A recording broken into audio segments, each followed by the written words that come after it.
જય હિન્દ.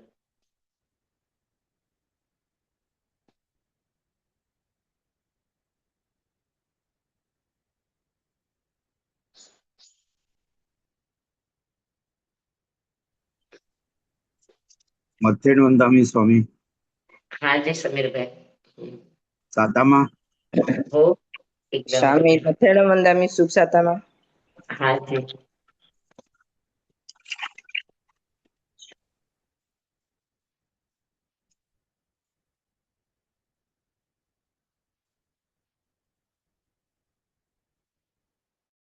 વંદના કરી લે પછી શરૂ કરું. જી સ્વામી.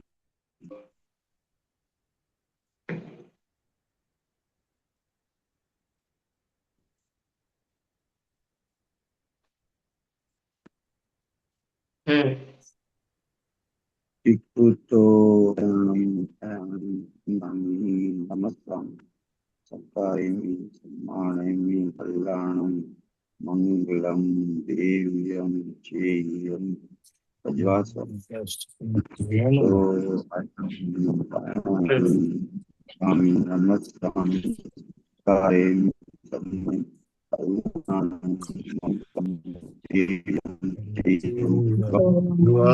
મથેડ વંદામી હા જી.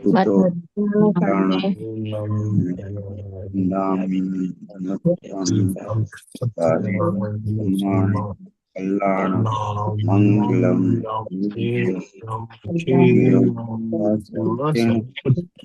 મથેડ વંદામી સ્વામી. સત્તામાં સાતામાં. સ્વામી સત્તામાં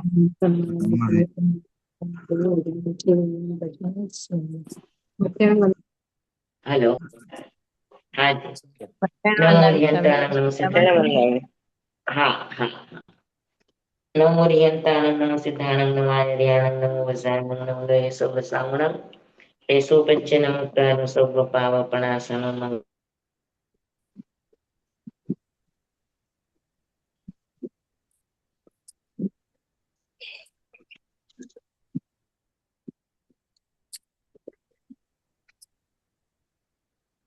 પૂર્વતરો શ્રુતતરો વાચનાચાર્ય યુગ પ્રધાન આચાર્ય ઉપાધ્યાય સાધુ સાધુ ભગવંતો જૈન શાસન દેવ જૈન શાસન માતા આપ સર્વની આજ્ઞા હો સરનો હો સંરક્ષણ હો આપ સર્વની આજ્ઞા હો સરનો હો સંરક્ષણ હો.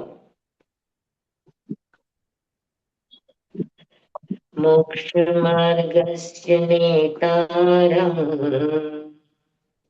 ભેતારમ કર્મ ભૃભૃતા જ્ઞાતારમ વિશ્વતત્ત્વાનાં વંદે તદ્ગુણલબ્ધયે વંદે તદ્ગુણલબ્ધયે વંદે તદ્ગુણલબ્ધયે. આપણું 8મું સૂત્ર આપણે જોયું. ઉપયોગો લક્ષણમ, જીવનું લક્ષણ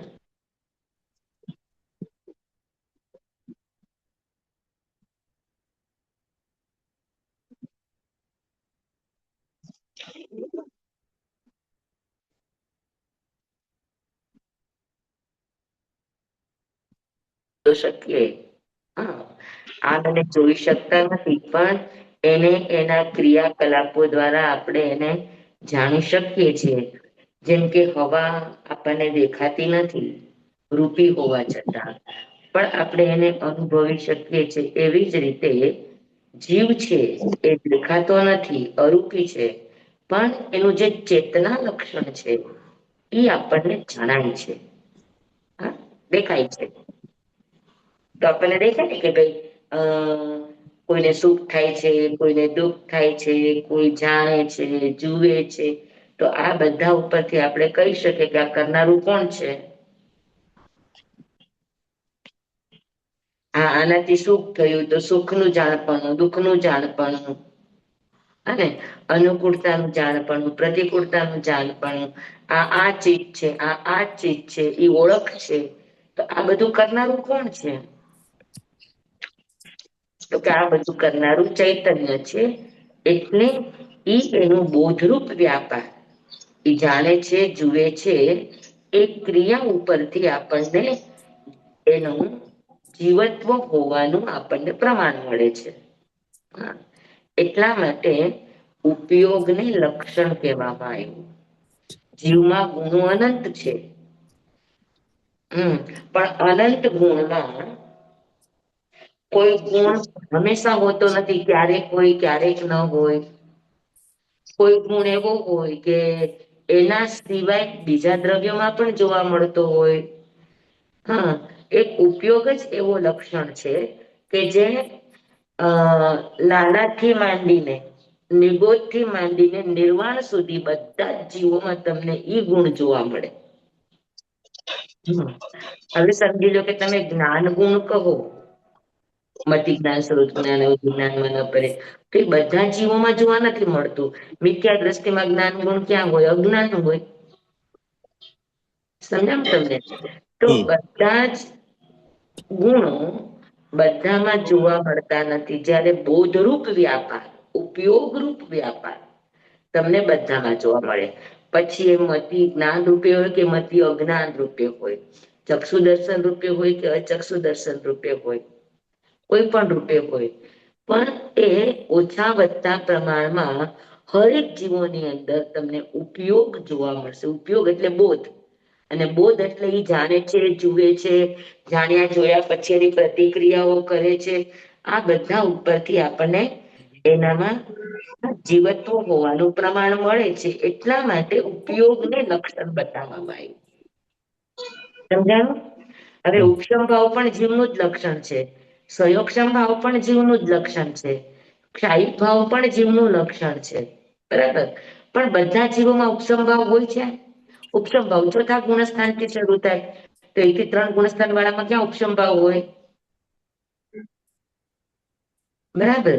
તો એ જીવના ભાવ હોવા છતાં પણ બધા જીવોમાં આપણને જોવા મળતા નથી. એક જ એવું લક્ષણ છે કે જે આપણને નિગોદથી નિર્વાણ સુધીના તમામ જીવોમાં આપણને એ લક્ષણ જોવા મળે. કયો? તો કે ઉપયોગ. બોધ. બરાબર? બોધરૂપ વ્યાપાર, ઉપયોગરૂપ વ્યાપાર. એટલા માટે ઉપયોગને લક્ષણ બતાવવામાં આવ્યું. સમજાય કે બધાને?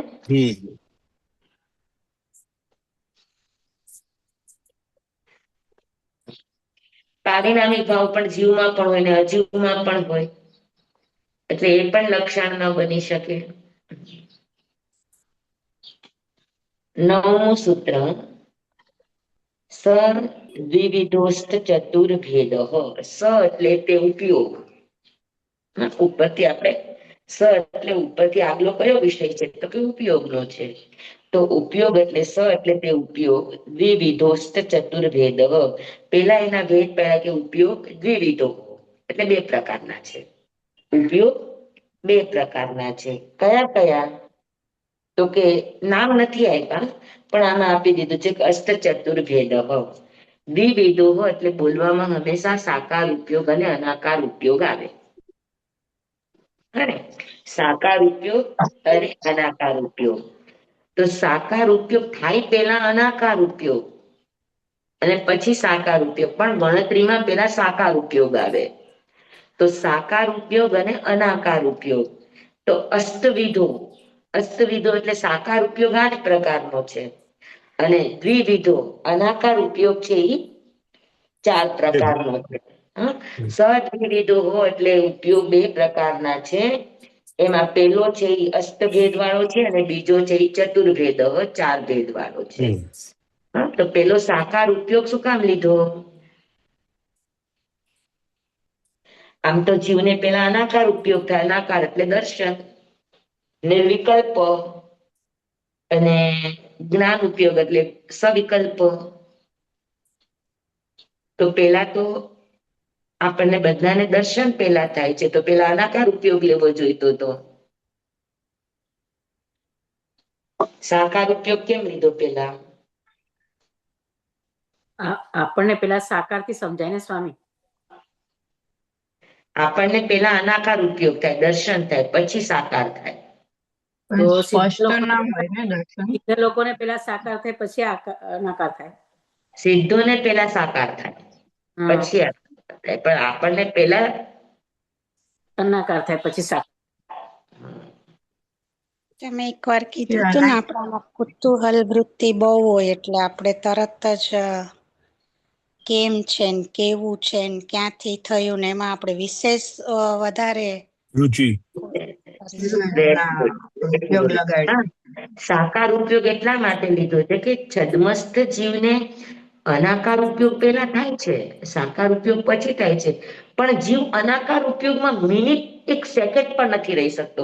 આમ અનાકાર થયો તરત જ સાકારમાં વયો જાય, કેમ છે ને શું છે ને કેવી રીતે થયું, એટલે તરત જ એની કુતૂહલ વૃત્તિ એને સાકાર તરફ સવિકલ્પ તરફ લઈ જાય. હા, બરાબર. એટલે છદ્મસ્ત જીવ પણ અધિકાંશ સાકાર ઉપયોગમાં રહે અને સર્વજ્ઞ જીવો, કેવડી જીવો, એને સાકાર પેલો ઉપયોગ થાય. હા, એટલે અહીંયા સાકાર ઉપયોગને પેલા લેવામાં આવ્યો. રે એ અનાકાર ઉપયોગમાં વધારે સમય, પણ એને સૌથી પેલા થાય સાકાર ઉપયોગ, તો કેવડીને સાકાર ઉપયોગ પેલા થાય અને છદ્મસ્ત જીવ સાકાર ઉપયોગમાં મેક્સિમમ સમય રહે, એટલા માટે પેલા સાકાર ઉપયોગ આપવામાં આવ્યો, પછી અનાકાર ઉપયોગ. અને સાકાર ઉપયોગ કેટલો, તો કે અષ્ટવિધ 8 પ્રકારનો, અને ચતુર્ભેદ અનાકાર ઉપયોગ છે 4 પ્રકારનો. સાકાર એટલે સવિકલ્પ, જ્યાં ઓળખ આવી, આકાર આવ્યો ઈ સાકાર, અને જ્યાં અસ્પષ્ટતા છે ત્યાં આગળ અનાકાર. બરાબર. તો વિકલ્પ વાળું એટલે જેમાં તમે કેમ છે શું છે કેમ છે આ વિકલ્પો તમે કરી શકો, એને સાકાર ઉપયોગ કહેવાય. એને નિર્વિકલ્પ એટલે શું છે કેમ છે કઈ નહીં, બસ કઈ છે એવું જે નિર્વિકલ્પ છે એને અનાકાર ઉપયોગ કહે છે. પણ આ સાકારતા કે નિરાકારતા જીવ સિવાય બીજા સેવાય મળતી નથી. બરાબર. હવે જે 12 ભેદ આપ્યા છે ને, 8 અને 4, એ કઈ અપેક્ષાએ, તો કે જીવની દ્રષ્ટિની વિકસિતતા અને એમના ચારિત્રને વિકસિતતા અવિકસિતતાના આધારે, એટલે મોહનીય કર્મને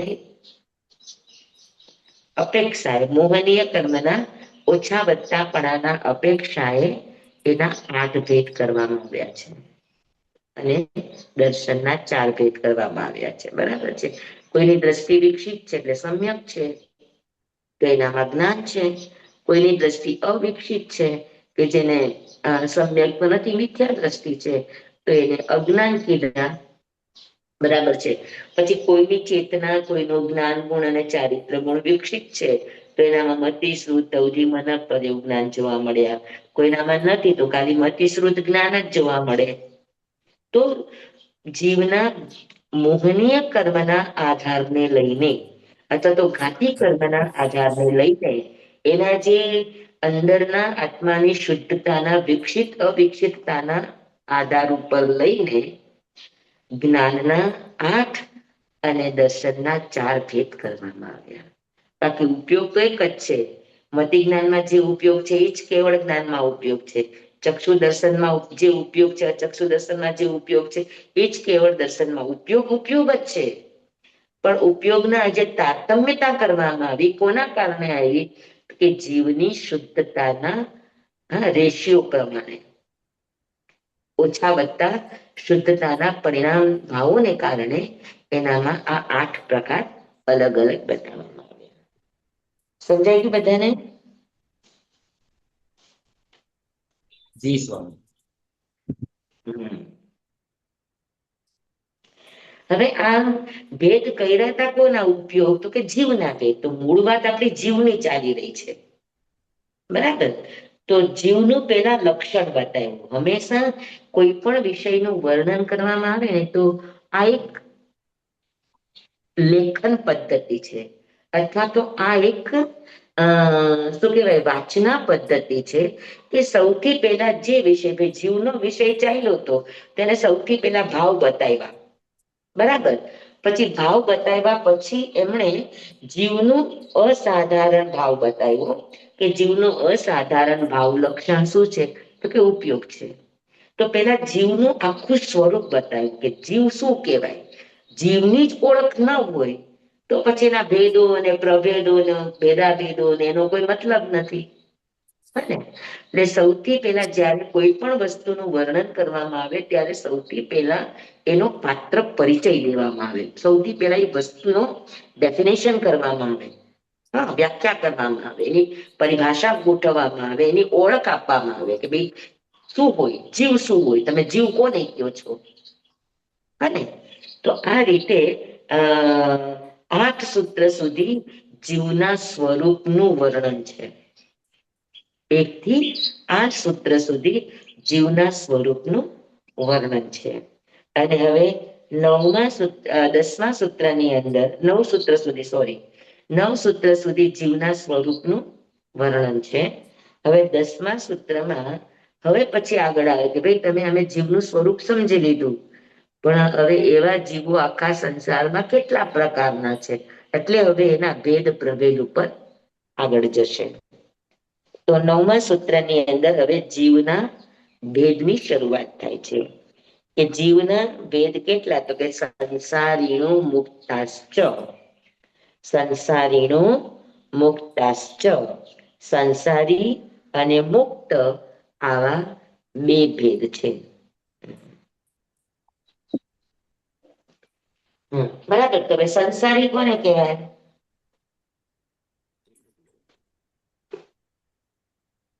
ક્યાં સુધી સંસારી છે તો કે 14 ગુણસ્થાન સુધી સંસારી કહેવાય.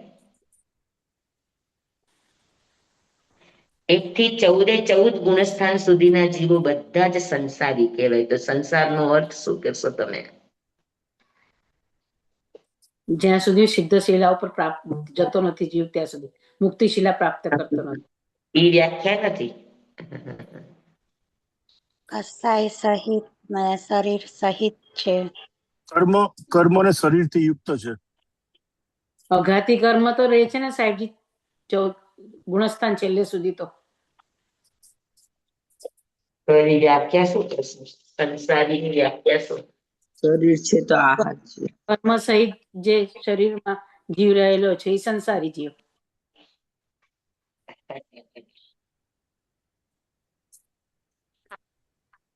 અને અશરીરી થઈને જે ઉર્જા સિદ્ધ ગતિમાં છે એ મુક્ત જીવ.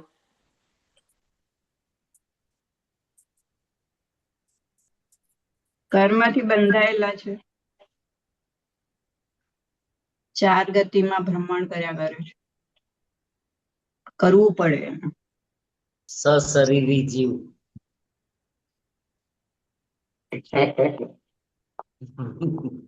ઘણું તમે બધા ચિંતન કર્યું. વારંવાર જન્મ મરણ કરે છે એટલે કર્મથી જે મુક્ત થાય એ મુક્ત સ્વામી. રાગ દ્વેષ સંસરતિ ઇતિ સંસારીણઃ.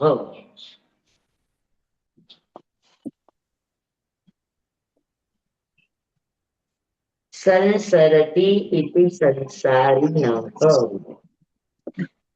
સંસરતિ એટલે શું? સંસારમાં વિચરણ કરતો. તો કે જે સંસરતિ સરકે છે, બદલાય છે, વહે છે, પ્રવાહિત છે એને સંસરવું કહેવાય. બરાબર. તો 4 ગતિ, 24 દંડક, 84 લાખ જીવાયોની આ બધામાં જે સરે છે, સંસરે છે, પરિવર્તન પામે છે, વિચરે છે, 4 ગતિ, 24 દંડક, 84 લક્ષ જીવાયોની અંદર જેવો પરિભ્રમણ કરે છે એને શું કહેશો? નામ સંસારી. બરાબર સમજાણું?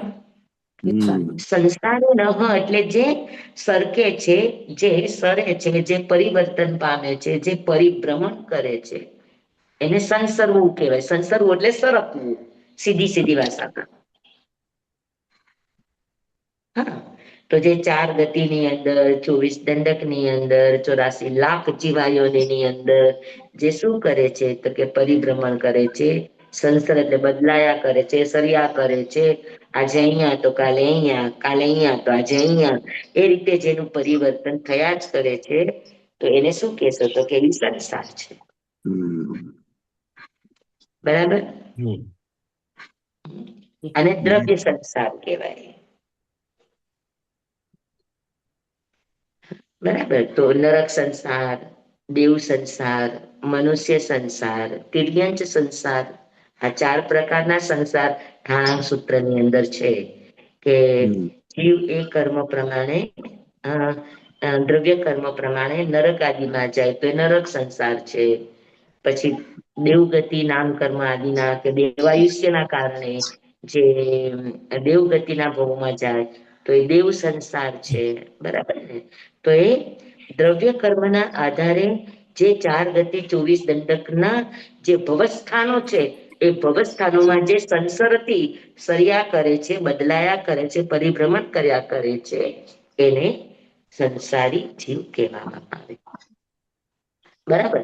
પણ આ દ્રવ્ય કર્મ બંધનું કારણ કોણ તો કે ભાવ બંધ. તો જ્યાં સુધી કર્મ છે અને દ્રવ્ય કર્મ છે અને દ્રવ્ય કર્મના બીજરૂપ ભાવ કર્મ જ્યાં સુધી જીવમાં છે ત્યાં સુધી એને સંસારી કહેવામાં આવે. તમને ખબર છે કે આપણે સંસારી જીવો બધા ક્યાંથી એક સરખા કહેવાય અને મુક્ત જીવો ક્યાંથી એક સરખા કહેવાય?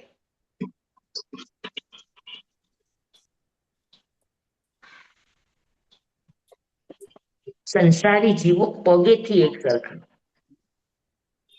તમે ઉભા રહી જાઓ બધા જમીનમાં તો પગેથી બધાનું લેવલ એક સરખું, પણ માથેથી બધા અલગ અલગ. ઊંચા ઊંચા.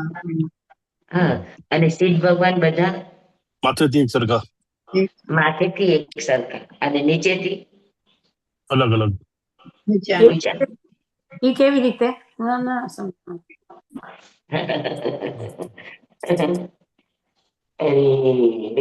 ચાલ હવે પણ બતાવી દઈએ તમને.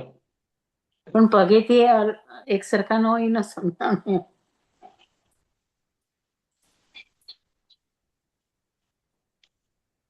આ સિદ્ધ શિલા છે અને એ ઉપર આ સિદ્ધ ક્ષેત્ર છે. બરાબર. ઋષભદેવ ભગવાનનો આત્મા આટલી અવગાહના વાળો છે.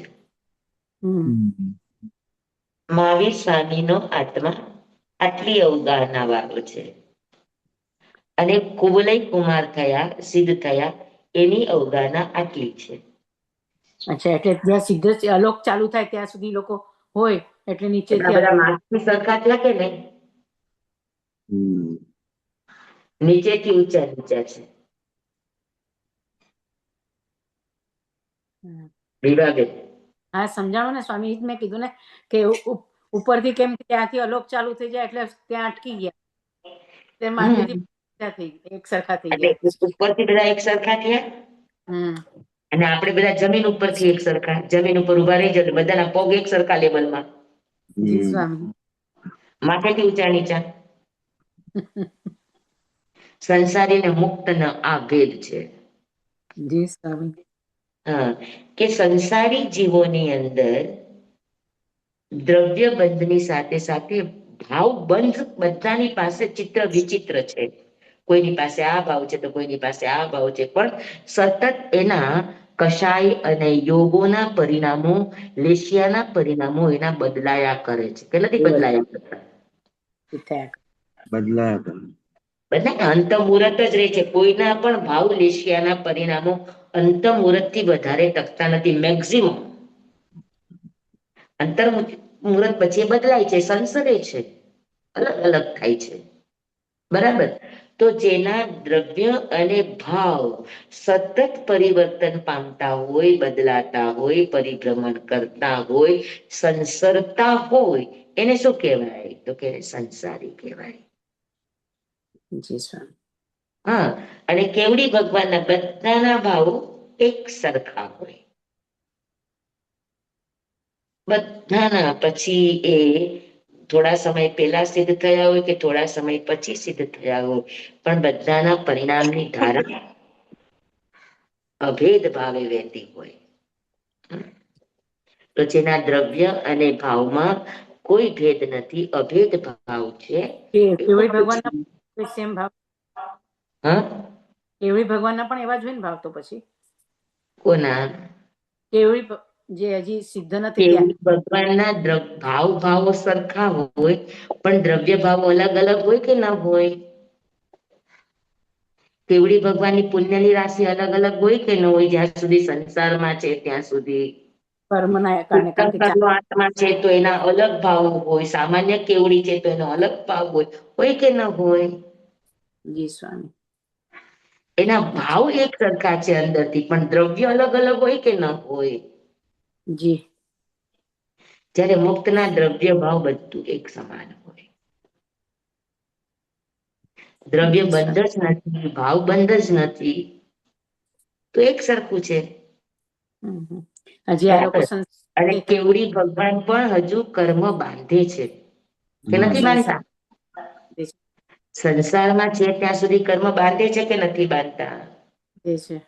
બાંધે. એટલા સમય બાંધે, બીજા સમય ભોગવી લે. બરાબર છે ને? પેલાના બાંધેલા હોય પણ ભોગવે કે ના ભોગવે? ને કેમ કે કેવડી સમુદ્ઘાત કરવો પડે તો પેલાના બંધાયેલા કર્મ હોય તો જ એને કેવડી સમુદ્ઘાત કરવો પડે. છેલ્લે સ્ત્રીબુક સંક્રમણ 14મા ગુણસ્થાનકે 72 પ્રકૃતિનું સ્ત્રીબુક સંક્રમણ કરે છે એક સાથે, તો પેલાના બંધાયેલા કર્મને તો લેવલ લે છે. તો આ બધું તો એને કરવું પડે છે. તો એનામાં અલગ અલગ તમને દેખાય ને, ઘણાને કરવું પડે, ઘણાને ન કરવું પડે, ઘણા સીધે સીધા જાય તો ઘણા છેલ્લા સમય સુધી વેદનામાં જતા હોય. હા, પરિસર કેવડી ભગવાને છેલ્લે સુધી વેદનીય જન્ય પરિસર હોય જ છે કે નથી હોતા? તો એ બધી બાહ્ય દશાઓમાં પણ એનામાં તમને વિભિન્નતા દેખાય કે ન દેખાય? જી. દ્રવ્યથી વિવિધતા આવી ગઈ ને એમાં. હા, એટલે દ્રવ્યથી પણ એનામાં વૈવિધ્ય દેખાય, ભાવથી પણ વૈવિધ્ય દેખાય. એ સંસાર. અને અભેદ થઈ જાય એ મુક્ત. નિર્વાણ નો અર્થ જ છે, વાણ એટલે ભેદ. નીર એટલે જેના ભેદો પાણીની જેમ ઓગળી ગયા છે, ભેદ જ નથી રહ્યા, એનું નામ નિર્વાણ. ભેદો નીકળી ગયા છે, ભેદો પાણીની જેમ છૂટી ગયા છે. પાણીમાં કોઈ ગાંઠ મારી શકો? ના. તો જેના ભેદો, વાણ એટલે ભેદ, પ્રકાર, તો જેના વાણ ભેદો પ્રકારો પાણીની જેમ થઈ ગયા છે અથવા તો નીકળી ગયા છે, એનું નામ નિર્વાણ. તો અભેદ ભાવ. સમજાવ બધાને? જી જી સ્વામી. જી સ્વામી. તો સંસારતી ઇતિ સંસારિણ, સંસારી જીવો કર્યા કરે દ્રવ્ય ભાવ દ્રવ્ય ભાવ. દ્રવ્ય ઉદયમાં આવે ત્યારે ભાવ કરે, વળી પાછા ભાવ પ્રમાણે દ્રવ્ય બંધાય તો દ્રવ્ય કર્મથી ભાવ કર્મથી દ્રવ્ય કર્મથી ભાવ કર્મ. આ રોટેશન એનું સતત ચાલ્યા કરે, સૈરા કરે, એટલે એ સંસારી છે. બરાબર.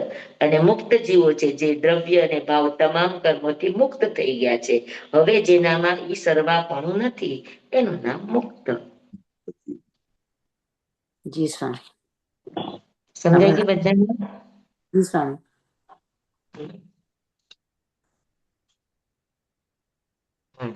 હવે એના પ્રભેદો કહે છે. બે ભેદ તો કહી દીધા કે સંસારી અને મુક્ત.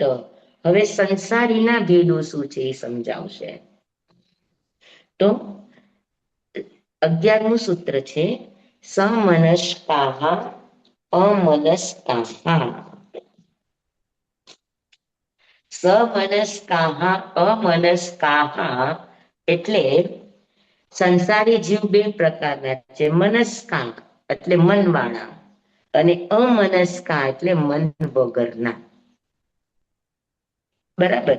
તો અહીંયા અમનસ્કા નો અર્થ બે રીતે થાય.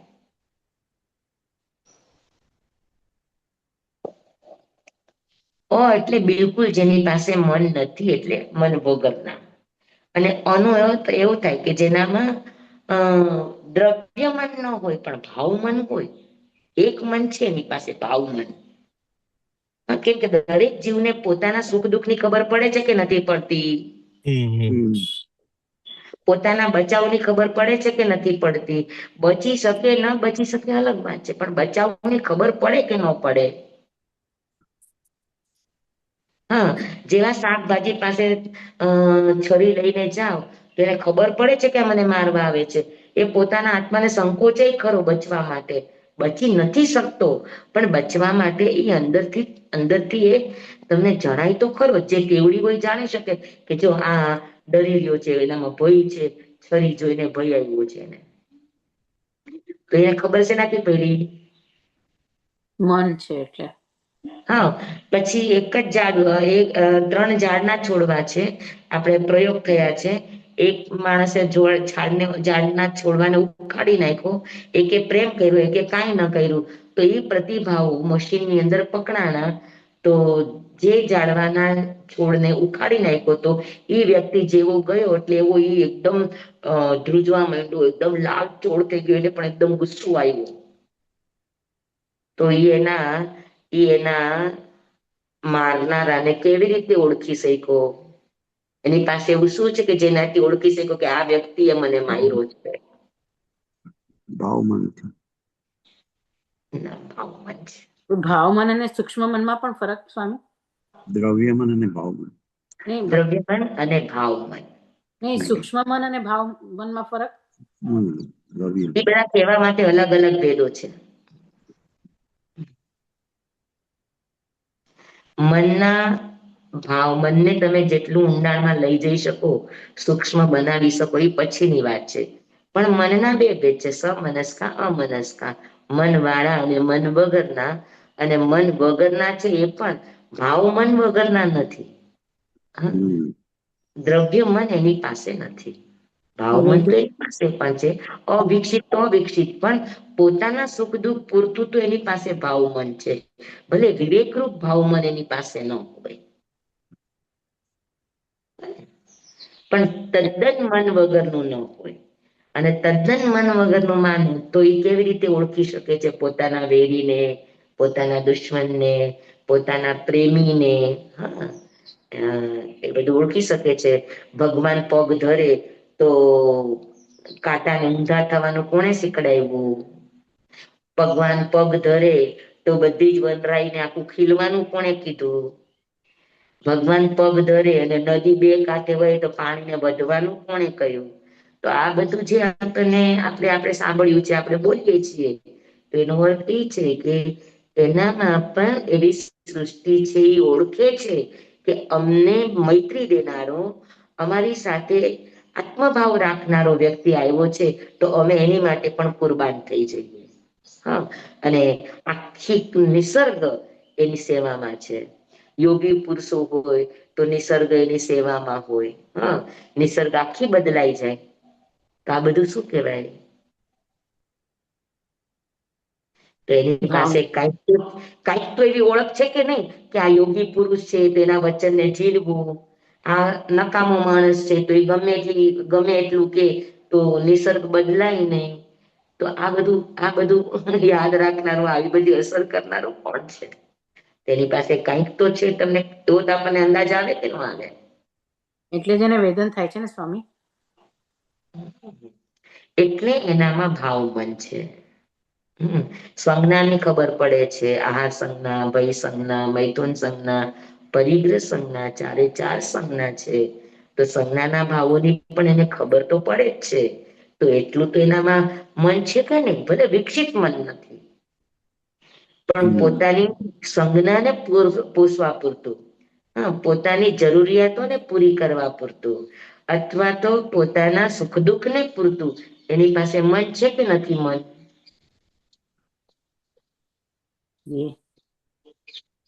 બરાબર સમજાણું? હા, મનોવર્ગણાથી બનતું મન એની પાસે ન હોય. આપણે જે રીતે શિસ્તબદ્ધ વિચારો કરી શકીએ એવું મન એની પાસે ન હોય. બરાબર છે. તો સ્વામી એ અમનસ્ક પણ ઘરમાં બાંધે હા એ કેમ પણ ન ઘરમાં બાંધે? બાંધે સમયે સમયે કર્મ બાંધે, આપણી જેમ જ.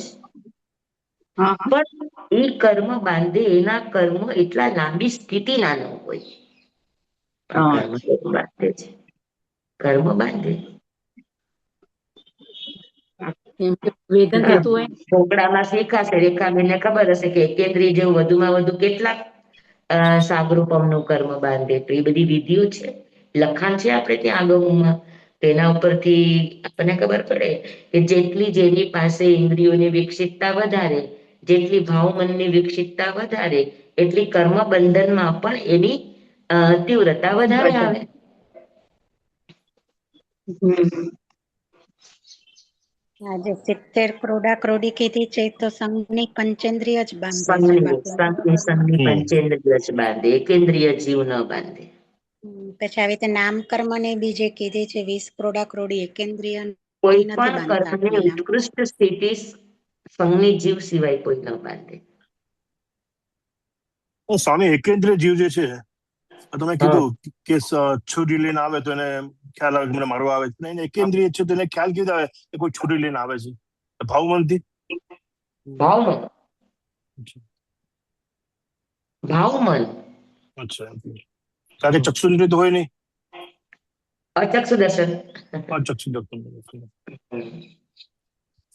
સ્વામી, જી. આ ભાવમનનો ઉલ્લેખ પેલા કેમ નથી કરેલો કે આ એકેન્દ્રિય આપણે અત્યાર સુધી ભણ્યા, હું પહેલી વાર સાંભળું છું અને તમે સમજાવો છો એટલે સમજાય પણ છે, પણ ક્યાંય આપણે ઉલ્લેખ નથી આવ્યો કે ઈ તો મન વગરના જ છે, એને ખાલી સહન જ કરવાનું રહીએ. દ્રવ્ય મનની અપેક્ષાએ અત્યાર સુધી આપણે જે પણ સમજ્યા છે સંઘની અસંગની પણ એ દ્રવ્ય મનની અપેક્ષાએ સમજ્યા છે. હા, એ બરાબર છે. આ પહેલી વાર સાંભળ્યું અને સમજાણું એમ. કદાચ ઓલું તમે કરાયું હતું ને સંઘની દ્રષ્ટિ વાતો ભેદી, પછી સંઘ ઓલું હેતુ યસ યસ યસ. એમાં આવે સંઘની આપણે જે 3 ભેદ કર્યા હતા, કાલોપદેશિકી, હેતુવાદોપદેશિકી અને દ્રષ્ટિવાદોપદેશિકી. તો એની પાસે બધાની પાસે કાલોપદેશિકી અસંગની જીવો પાસે પણ હોય ને.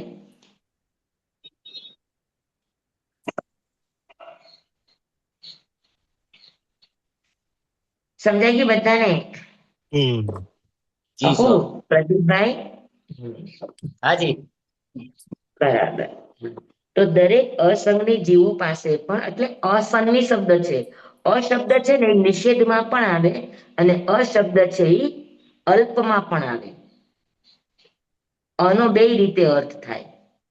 તો જ્યાં પણ અ હોય ને, જેમ કે આપણે અલોક, તો અલોકની અંદર જ્યાં 6 દ્રવ્ય છે એ લોક, પણ 6 દ્રવ્ય નથી એ અલોક, એવું આપણે ન કરીએ.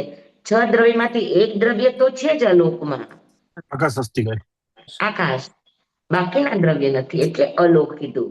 બરાબર. એટલે એક હયાતી છે. એટલે અશબ્દ જ્યાં પણ લાગ્યો હોય ને ત્યાં બે અર્થ થાય, નિષેધ પણ થાય અને અલ્પ પણ થાય. જી સ્વામી. બરાબર. અને અનો ત્રીજો અર્થ તમને ગુરુદેવે કરાયો કે અનો અર્થ નિષેધ પણ થાય, અનો અર્થ અલ્પ પણ થાય, અને અનો અર્થ અમૂલ્ય પણ થાય.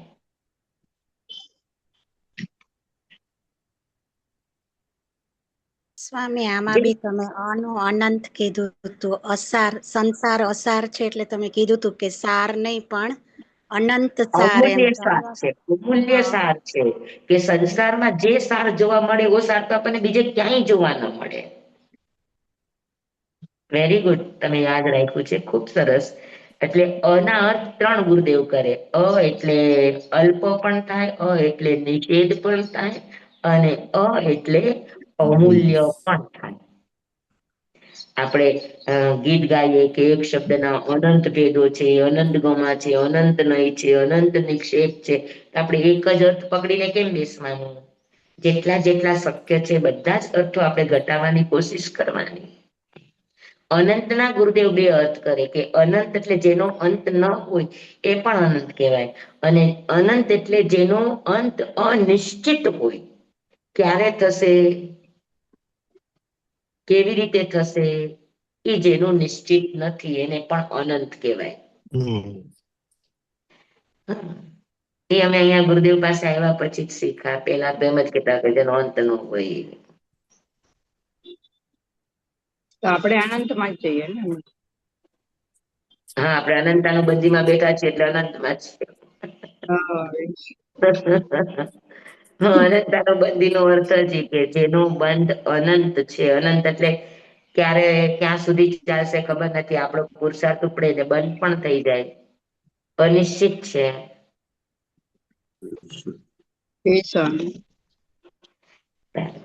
સમજાઈ ગયું? સમનસ્કા અમનસ્કા.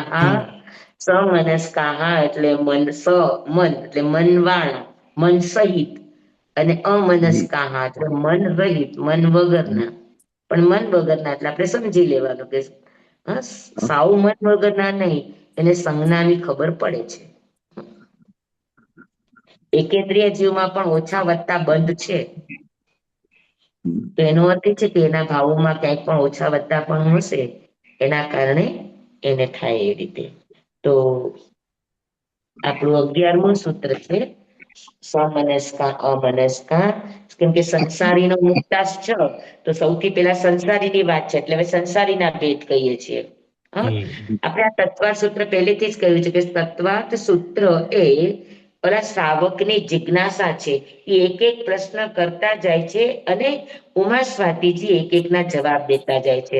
એટલે આગળ આગળથી આખી લિંક ચાલી આવે. બરાબર. સંસારીનો મુક્તાશ ચ, તો સંસારીનો પેલા શબ્દ છે, તો એટલે સંસારીના ભેદ કહ્યા. કે સંસારીના ભેદ કેટલા? તો કે સમનસ્કા અમનસ્કા. બરાબર. સમનસ્કા અને અમનસ્કા બે પ્રકારે છે. અથવા તો સંસારી જીવના બીજી રીતે પણ બે ભેદ થાય. કેવી રીતે? તો કે સંસારીનઃ ત્રસસ્થાવરાઃ. સંસારીનસ ત્રસસ્થાવરાઃ. એને છૂટું પાડો તો સંસારીનઃ ત્રસસ્થાવરાઃ. છૂટું પડે. અને ભેગું કરું તો તમારી પાસે બધા પાસે બુક છે, જુઓ છો ને? તો સંસારીનસ ત્રસસ્થાવરાઃ. એને છૂટું પાડો તો સંસારીનઃ ત્રસસ્થાવરાઃ. તો સંસારી ન એટલે સંસારી જીવ, એના બે પ્રકાર છે, ત્રસસ્થાવરાઃ, ત્રસ અને સ્થાવર. બરાબર.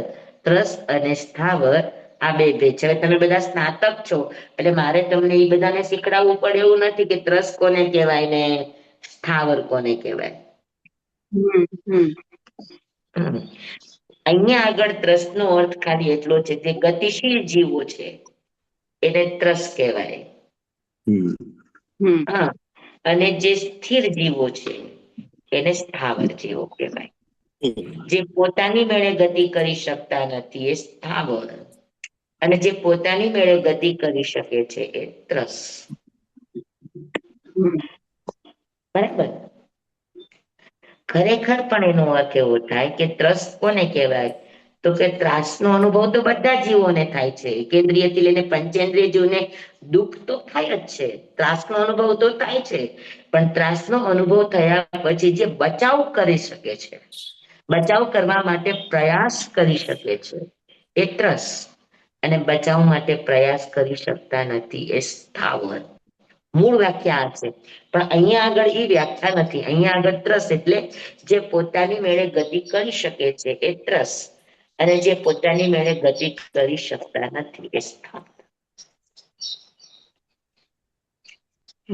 અથવા જેનો ગતિશીલ સ્વભાવ છે એ ત્રસ, અને જેનો ગતિશીલ સ્વભાવ નથી એ સ્થાવર. અથવા તો જેને ત્રસ નામ કર્મનો ઉદય છે એ ત્રસ, અને જેને સ્થાવર નામ કર્મનો ઉદય છે તે સ્થાવર. આ બધા જ અર્થ થાય. પણ તત્વાર્થ સૂત્રમાં ખાલી અર્થ એ છે કે જેનો ગતિશીલ સ્વભાવ છે એ ત્રસ, ત્રસ નામ કર્મ નહીં, જેનો ગતિશીલ સ્વભાવ છે એ ત્રસ, અને જેનો સ્થિર સ્વભાવ છે એ સ્થાવર. કેમ કે નીચે આપણને ભેદ આવશે એટલે આપણને સમજાશે. તો ત્રણ રીતે વ્યાખ્યા થઈ. જેને ત્રાસનો અનુભવ થાય ને પોતાની રીતે પ્રયાસ કરી શકે એ ત્રસ. પછી બીજો ત્રસ એટલે કે જેનો ગતિશીલ સ્વભાવ છે એ. અને ત્રીજો જે પોતાની મેળે ગતિ કરી શકે છે. નહીં તો એ બીજામાં જ આવશે, સોરી. ત્રસ્ત નામ કર્મ ઉદય છે. ત્રીજો અર્થ છે જેને ત્રસ્ત નામ કર્મનો ઉદય છે. ઉદય છે. ત્રણ વસ્તુ થઈ. જે એક ગતિશીલ સ્વભાવ છે, એક પોતાની મેળે ગતિ કરી શકે છે, એનો પ્રયાસ કરી શકે છે, અને એક ત્રસ્ત નામ કર્મનો ઉદય છે. હા, તો આ ત્રણ ત્રસ્ત નામ કર્મ માટે ત્રણ રીત થાય. અહીંયા આગળ જે વ્યાખ્યા છે એ એક જ વ્યાખ્યા છે કે જેનો ગતિશીલ સ્વભાવ છે એ ત્રસ, અને જેનો સ્થિર સ્વભાવ છે એ સ્થાવર. હા, બરાબર બેસી ગયું? 12 સૂત્ર આપણા પૂરા થયા. હવે 13મા સૂત્રની અંદર હવે એના ભેદ કરે છે. કોના? તો કે ત્રસ અને સ્થાવરના. તો પૃથ્વીઓ પેલા આખું જોઈન્ટમાં બોલું છું. પૃથિવ્યંબુ વનસ્પતયઃ સ્થાવરાઃ તેજો વાયુ દ્વિન્દ્રિયાદયશ્ચ ત્રસાઃ. 13મું અને 14મું બંને સૂત્ર સાથે લીધા. પૃથિવ્યંબુ વનસ્પતયઃ સ્થાવરાઃ. હવે એને છૂટું પાડો કે પૃથ્વી, વી કરો, પછી વી અને આ અંબુ વચ્ચે અવગ્રહ છે ને, અની નિશાની છે, એટલે પૃથ્વી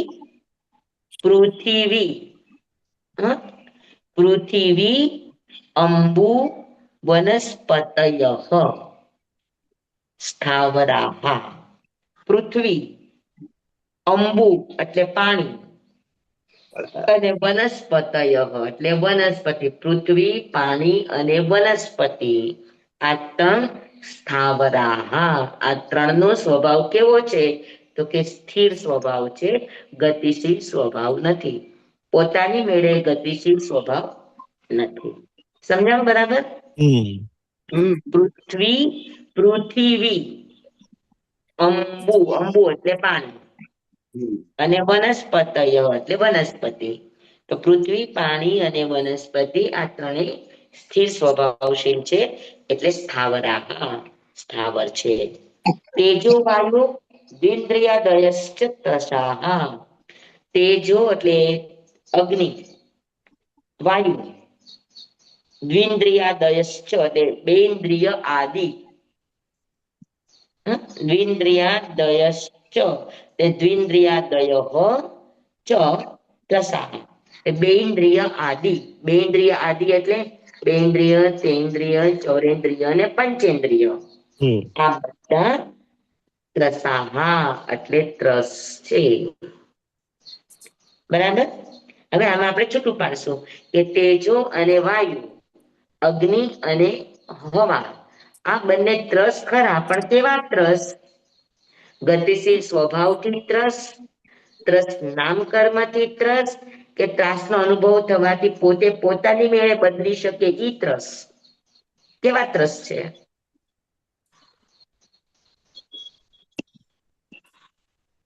તો કે તેજો અને વાયુ ગતિશીલ સ્વભાવના કારણે ત્રસ છે, પણ એને ત્રસ નામ કર્મનો ઉદય હોતો નથી. અને ત્રાસનો અનુભવ થવા પર પોતે પોતાની મેળે બચાવ કરી શકતા નથી. ખાલી એનામાં એક લક્ષણ છે કે પોતે ગતિ કરી શકે. અગ્નિ આમ તમે પ્રજ્વલિત કરો તો એની મેળે ઉપર જાય ને આમ. હા, હવા પણ હાલે, વહે, તો એ પણ ગતિ કરે છે. તો ખાલી ગતિશીલ એનો સ્વભાવ છે. હા, તો ગતિશીલ સ્વભાવના કારણે એને ગતિ ત્રસ કહેવાય. કોને? અગ્નિ અને વાયુ, હવાને ગતિ ત્રસ કહેવાય. આમ ત્રસ નામ કર્મનો ઉદય પણ નથી, અને ત્રાસનો અનુભવ થવાથી પોતે પોતાની મેળે બચાવ પણ કરી શકતા નથી. સમજાણું? જી સ્વામી. હમ હા, ભેદ સમજાણા ને તમને? હા જ્યારે દ્વિન્દ્રિયાદયશ્ચ, બેન્દ્રિય આદિ જે પણ છે, બેન્દ્રિય, તેન્દ્રિય, ચૌરેન્દ્રિય, પંચેન્દ્રિય, એ ત્રસ છે એ ગતિશીલ સ્વભાવ પણ છે, દુઃખનો અનુભવ થવાથી પ્રયાસ પણ કરી શકે પોતાની મેળે, અને બધાને ત્રસ નામ કર્મનો ઉદય પણ છે. સમજાણું બરાબર? તો જી સર. 3 પ્રકારના થયા: પૃથ્વી, પાણી અને વનસ્પતિ. પછી અગ્નિ અને વાયુ, અને બે ઇન્દ્રિય, તેન્દ્રિય, ચૌરેન્દ્રિય, પંચેન્દ્રિય. તો આ 3 પ્રકાર થયા ને જીવના. તો પૃથ્વી, પાણી, વનસ્પતિ એનો સ્થિર સ્વભાવ પણ છે, સ્થાવર નામ કર્મ પણ છે, અને પોતે પોતાનો બચાવ પોતાની મેળે કરી શકતા નથી. તો ત્રણેય રીતે સ્થાવર છે. બે ઇન્દ્રિય આદિ ત્રણેય રીતે ત્રસ્ત છે. જ્યારે અગ્નિ અને હવા, હા, એ ગતિશીલ સ્વભાવના કારણે ત્રસ્ત છે, પણ એ બચાવ ન કરી શકવાના સ્થાને સ્થાવર પણ છે, અને એને સ્થાવર નામ કર્મનો ઉદય પણ છે. સમજાણું? તો સ્થાવર નામ કર્મના ઉદયના કારણે અને પોતે પોતાનો પ્રયાસ કરી શકતા નથી, એ બંને કારણે એ સ્થાવર છે. ખાલી ગતિશીલ સ્વભાવના કારણે એ ગતિગ્રસ્ત છે. તો 3 પ્રકાર સમજાઈ ગયા બધાને? હા? જી અને સ્વામી. બે ઇન્દ્રિય, તેન્દ્રિય, ચૌરેન્દ્રિય, પંચેન્દ્રિય ગતિની અપેક્ષાએ પણ ત્રસ્ત છે, ત્રસ નામ કર્મની અપેક્ષાએ પણ ત્રસ્ત છે, અને પ્રયાસશીલ હોવાના કારણે પણ ત્રસ્ત છે. પાકું? સમજાઈ ગયું બધાને એકદમ? જી તો સ્વામી. આપણા 14 સૂત્ર પૂરા થયા.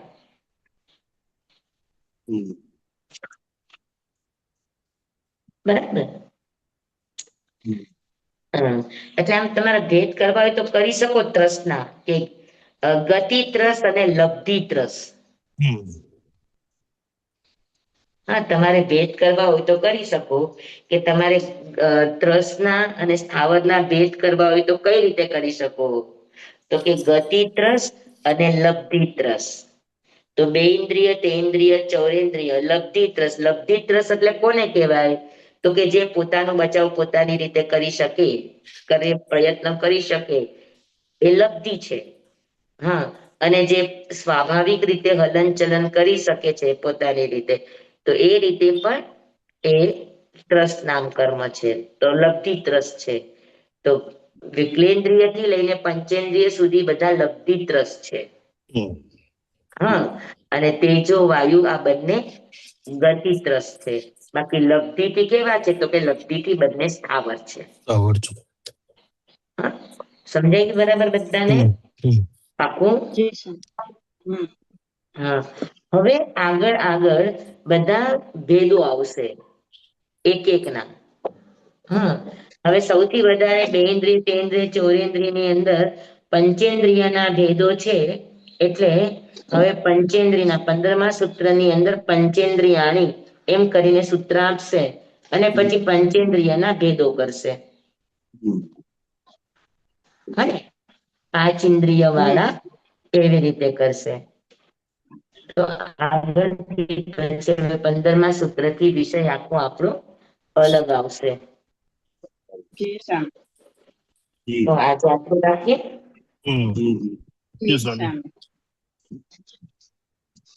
હવે એક સાથે 15 થી 20 સૂત્ર છે, એ આખા આપણે એક સાથે લેવા પડશે. જોકે આપણે એક વખત શીખી ગયા છીએ નિવૃત્તિ ને, ઉપકરણ ને, લબ્ધિ ને એ બધું, ઇન્દ્રિયોના ભેદ.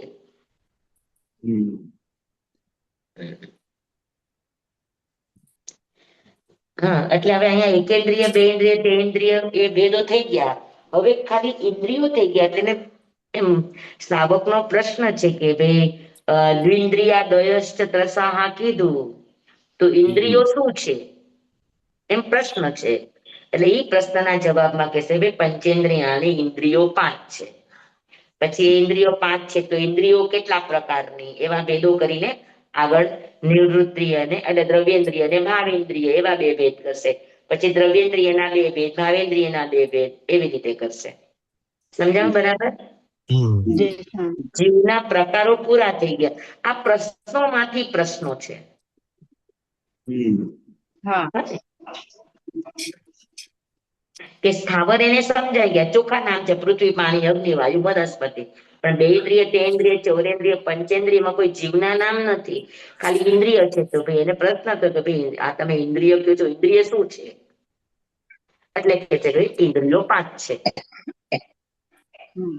સમજાય ગયું બરાબર? તો આ આખું તત્વાર્થ સૂત્ર આવી રીતે પ્રશ્નો ઉપર છે કે એક પ્રશ્ન છે એના જવાબ રૂપે એક એક સૂત્ર બનતા ગયા છે. બરાબર? જય સ્વામી. હા છે. તો ભલે આજે આટલું રાખશું આપણે. જય સ્વામી. ધન્યવાદ સ્વામી, ધન્યવાદ. જંવાયદમ બચ્ચામિન મિણખરમ ચખરમ પયાહીનમ વિનયહીનમ જોગહીનમ ઘોષહીનમ સુઠ્ઠોદિનમ દુઠ્ઠુ પડિચ્યમ કાલે કહું સજ્જાઉ કાલે ન કહું સજ્જાઉ સજ્જાય સજ્જાયમ સજ્જાય ન સજ્જાયમ ભણતા ગણતા ચિંતવતા વિચારતા સુણતા સાંભળતા જ્ઞાનીઓના અનંત અનંત ભાવો છે, અનંત અનંત પર્યાવો છે, અનંત અનંત ગમા છે, અનંત અનંત નહીં છે, અનંત અનંત નિક્ષેપ છે, અનંત અનંત રહસ્ય છે, અનંત અનંત ખુલાસાઓ છે. આમાંથી કોઈ પણ ભાવ ભેદ નહીં, નિક્ષેપ ગમા રહસ્ય ખુલાસાનું સ્ખલન છદમસ્ત ભાવે મારા બોલવામાં, કહેવામાં, સમજાવવામાં આવ્યું હોય, આપના સાંભળમાં સમજવામાં આવ્યું હોય તો રિયાસિત કેવડી ગુરુ ભગવાન આપની સાક્ષી આત્મા પરમાત્માની સાક્ષી શાંત સચ્ચામ તમેવ સચ્ચામ નિસંકમ જપ જીવેમ પવેયમ સેવમ બંતે સેવમ બંતે. ધન્યવાદ સ્વામી. થેન્ક યુ ખૂબ સ્વામી. ખૂબ આભાર. બધાને ખૂબ ખૂબ ધન્યવાદ. બધા સરસ સરસ તમે સમજી રહ્યા છો. જય શ્રી સમજાવી રહ્યા. સ્વામી નમો શ્રદ્ધામાં જ્ઞાનાનંદ, નમો સિદ્ધાનંદ, નમો આયર્યાનંદ, નમો વૈજ્ઞાનંદ, નમો સર્વ સાહુણમ. ગુરુદેવની આજ્ઞા શ્રી શ્રી ચતારી મંગલમ, હરિહંતા મંગલમ, સિદ્ધા મંગલમ, સાહુ મંગલમ, કેવલી પનતો ધમુ મંગલમ, ચતારી લુગુતમા, હરિહંતા લુગુતમા, સિદ્ધા લુગુતમા, સાહુ લુગુતમા, કેવલી પનતો ધમ્મ લુગુતમો, ચતારી શરણં પવજ્જામિ, અરિહંતે શરણં પવજ્જામિ, સિદ્ધે શરણં પવજ્જામિ, સાહુ શરણં પવજ્જામિ, કેવલી પનત્તં ધમ્મં શરણં પવજ્જામિ. 4 શરણા 4 મંગલ 4 ઉત્તમ, કરે જે નર ભવસાગરમાં ન બુડે તે સકલ કર્મનો આણે અંત, મોક્ષ ધણા સકલ અનંત. ભાવ ધરીને જે ગુણ ગાય તે જીવ તરીને મોક્ષે જાય. સંસારમાં હિ શરણાચાર વર શરણ નહીં કોઈ, જે નર નારી આરાધે અક્ષય વિચલ પદવી હોય, અંગૂઠે અમૃત વસે લબ્ધિ તણા ભંડાર. શ્રી ગુરુ ગૌતમ સ્વામીજી ભગવાનને સમરીએ તો સદાય મનવાંચિત ફળદાતા, મનવાંચિત ફળદાતા. બોલો ભગવાન મહાવીર મહાવીર સ્વામી કી જય. જય. કી જય. જય. ગીતાબાઈ સવે ઠાણા ખૂબ ધન્યવાદ સ્વામી. સાતામાં સ્વામી બધા કઈ ખમ હોય તો કહેજો. સ્વામી શ્રદ્ધામાં ધન્યવાદ સ્વામી, ધન્યવાદ. હા શુક્રવાર. સ્વામી પોરસીના પછાણ આપી દો. પોષી પચકાન ભવ્યમ પ્યારમ પચકસ્નમ કાયમં ક્ષાયમંતા ભોગનમ સહસ્રાગારણમ સવસમય વત્યાગારણમ અપાણમ ઓસીરે. ધન્યવાદ. ધન્યવાદ સ્વામી. ખૂબ ખૂબ આભાર આપનો, ખૂબ ખૂબ આભાર. હાજી. ખૂબ આભાર. હવે ઉર્મિલાબેન શુક્રવારે શુક્રવારે મળશું હવે બધા. શુક્રવાર.